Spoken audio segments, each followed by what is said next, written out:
Hello everyone. I welcome you all to lecture number 4 of the Basics of Indian Polity series. I really hope that all these lectures have been helping you and you have seen all the first 3 lectures that I prepared for you in this series. So far, we have discussed important topics such as the types of majorities in the Indian Parliament, the types of writs that the Supreme Court and the High Court has, and the anti-defection law. The fourth topic that we'll take up is in fact a topic that I've taken up as a response to one of the comments that a student made. As I said earlier, whatever videos you want me to make in this series, feel free to write in the comment section. So one of you had suggested to talk about the idea of constitutional morality. So I thought, why not take up this topic?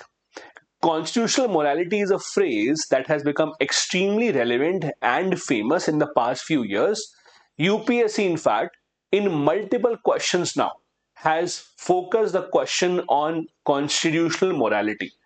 In this lecture, I will be discussing what exactly do we mean by constitutional morality, what is the meaning of the term, what are the Supreme Court judgments with regards to this, why is it so important that we keep on coming back to this idea. This is what we will be discussing. Now, before we begin, let's take a very simple idea. To understand what is moral, what is immoral, and how is it different from legal or illegal. Let's take an example here. Let's say you're driving down the road and in the middle of the road you see an accident where someone is extremely injured, they need medical attention. There's no one on the road, there's no ambulance to take them to the nearby hospital. Now, you as a passerby has an option. You either can stop, take this person with you to the hospital, help them out, or you can just keep on continuing in your way and hope that someone else will come in and help them out. Doesn't matter which option you choose, you are not doing anything illegal. Meaning that even if you decide not to stop and then go on your way and hope that someone else or an ambulance will come in, you will not be charged with a crime because this is not illegal. But on the other hand, if the question is, was it moral? Not really. You are expected to stop and help that individual. This is the difference between legality and morality. This is also where constitutional morality comes in the picture. This idea internationally has been a well-renowned idea given by certain British scholars. In India, on the other hand, it is Dr. B.R. Ambedkar who is associated with this phrase. During the debates in the Constituent Assembly, Dr. B.R. Ambedkar talked about the idea of constitutional morality. In simple terms, he meant that the citizens of the country and the state, that is the government, both of them should keep in mind that to make our country successful, it is not just necessary to follow the laws. It is not enough.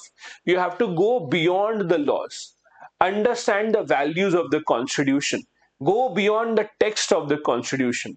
Rather than trying to find loopholes in the Constitution, try to abide by the values that the Constitution makers want to give to the people through this document.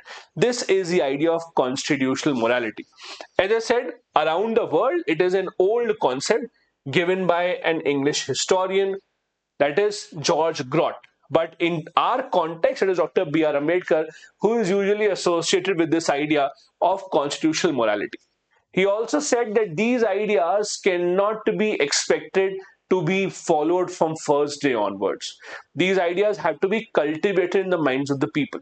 I'll give you one more example from the Constitution itself. All of you would have read about fundamental duties. There are 11 fundamental duties in total in our Constitution right now. They are in article number 51A. One thing that all of you should know about fundamental duties is that they are not binding on the citizens. So even if you don't follow a fundamental duty, you will not be punished. No action can be taken against you. However, morality says that even though these are not binding on you, you should still follow these because this will bring an advancement in the society. It will be helpful for everyone. Similarly, even though you may not see a sign which says don't throw waste here, that does not mean that you have to throw waste there. Even though there is no sign on the street, but even then you are not supposed to throw waste on the street. Again, because it is the moral thing to do. Same is the idea of constitutional morality. Don't just stick to what the constitution says in text, but go beyond that. There are a lot of features of our constitution that can be given an example of constitutional morality. The preamble, where the state has been given the responsibility to provide justice, to provide liberty, to provide equality, to ensure fraternity in the country. Similarly, fundamental rights. To give you an example regarding this, if you have read about Article 21 and the debate about Article 21, you would be able to understand this better. Article 21 as a fundamental right gives you the right to life and personal liberty. There have been multiple debates about this, right to life and personal liberty. Debates as in what does it include and what does it not include. The Supreme Court has given multiple interpretations of Article 21. If you go back to the earliest interpretation in the very famous 1950 A.K. Gopalan case, in the A.K. Gopalan case, the Supreme Court interpreted right to life as long as you're alive, as long as you're not being killed, that is enough. That is only thing that you can expect in right to life, not more than that. However, later on, they expanded the idea of right to life, starting with the famous case of Menaka Gandhi. The Menaka Gandhi case of 1978 is where the Supreme Court started to expand the idea of Article 21. And since then, a lot of other things have been included in Article 21. Right to travel abroad, right against handcuffs, right to sleep, right to clean environment, right to clean drinking water, right against torture. All this is right now a part of Article 21. None of this is written in the Constitution. It is not written in Article 21, but Supreme Court has expanded this because the Supreme Court has gone beyond the text of the Constitution and they have tried to imbibe the spirit of the Constitution and the Constitution makers. Similarly, directive principles, which are not binding on the state. The state is not bound to make laws on that, but the state is expected to do that. Fundamental duty also, as I told you. All these may not be really binding on the people, but if you really have to abide by the Constitution and its values, you should follow that. This is the idea of constitutional morality. Now, why is it that it matters? Why are we discussing it so much and why does it matter in real life? It matters because only when you follow constitutional morality can you have a society which respects the rule of law. I'll give you one more example. All of you would have read about interstate water disputes. Whenever there is a water dispute between two or more states, these water disputes cannot be resolved by the Supreme Court of India. They are beyond the jurisdiction of the Supreme Court. So what happens in this case? Interstate water disputes have to be resolved by an interstate water tribunal that have to be set up by the parliament. The law says that interstate water tribunal, the award that they give, these tribunals and their awards cannot be challenged in the Supreme Court. They cannot be challenged in any court. However, even then, lawyers try to find certain loopholes and they try to challenge that case.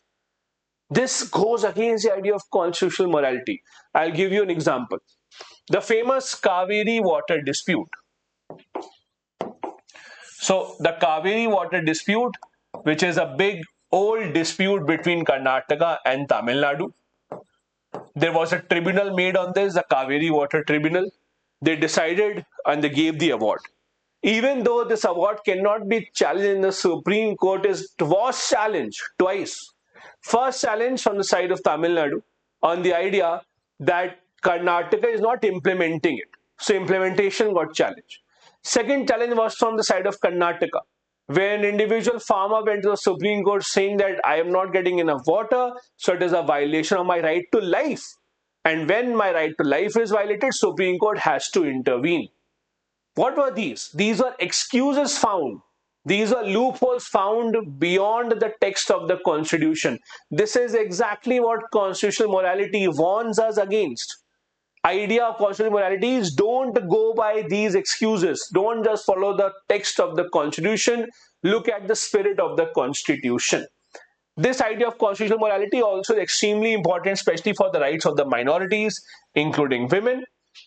For example, the famous Sabarimala temple case, where the argument was that as per a religious tradition, women at menstruating age should not be allowed to enter the temple, but the Supreme Court interpreted it differently, saying that equality is much, much more important. In fact, in multiple cases, Supreme Court has said that the morality of the constitution is more important than the morality of the society. Understand, this is a very important debate. Are societal values or societal morality is more important, or constitutional morality is more important? The Supreme Court has said it is the constitution that is more important, it's morality. The constitution's ideals are more important as compared to the ideals of the society. This also promotes social justice and makes sure that governance is up to date. The debate that I was talking about, the debate between society and social morality and constitutional morality. In an ideal situation, both of these should be upheld. But the Supreme Court has said that whenever there is any kind of a clash between the two, whenever there is any kind of a struggle between the two, the constitutional morality as an idea has to take precedence. Constitutional morality is much, much more important as compared to any other kind of morality and should be followed at any cost in the country. This is what the Supreme Court had said in the famous Navtej Johar case as well, when the Supreme Court had struck down Article 377, when the Supreme Court decriminalized homosexuality. Indu Malhotra, the Supreme Court judge, had famously said that history owes an apology to the members of this community for the delay in providing redressal. This is when she talked about the idea of constitutional morality. Fun fact here, Indu Malhotra, by the way, is the first ever female judge of the Supreme Court who got appointed in the Supreme Court directly from being a lawyer. Please remember, as you can be a Supreme Court judge if you are a High Court judge for 5 years or a High Court advocate for 10 years. In most cases, Supreme Court judges are those that have been High Court judges earlier. It is very, very, very rare that an advocate straight away jumps on to be a Supreme Court judge.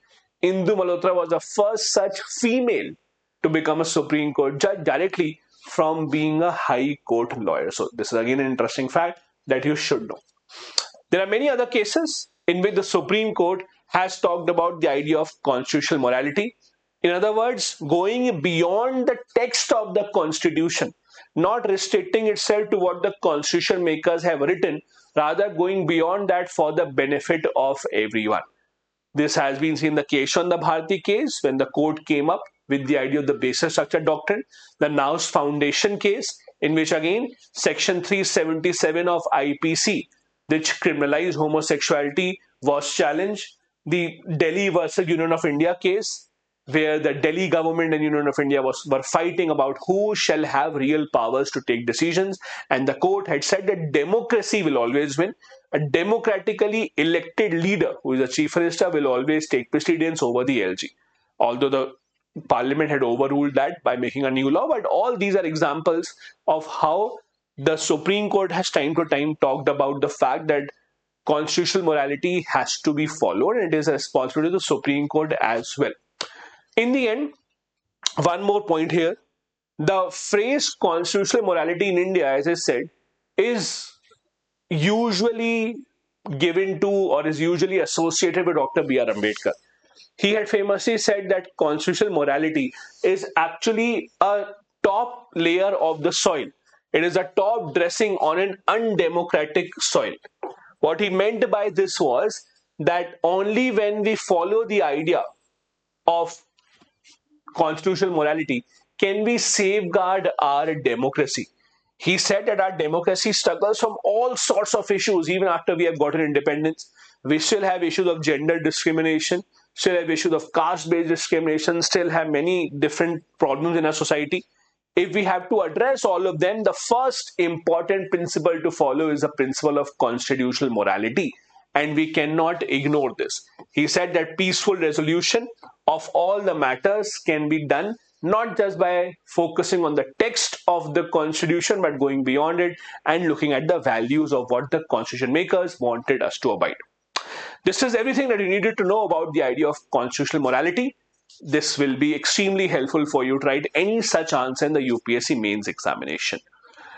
As always, thank you so much for watching. If you're new here, do hit the like and the subscribe button. I share these PDFs as well on my Telegram channel. If you want this, be a part of my Telegram channel. I'm giving the link in the description of the video. Whatever new topics you want me to cover in this Indian Polity Basic series, tell me in the comment section. Thank you so much. Bye-bye. Jai Hind.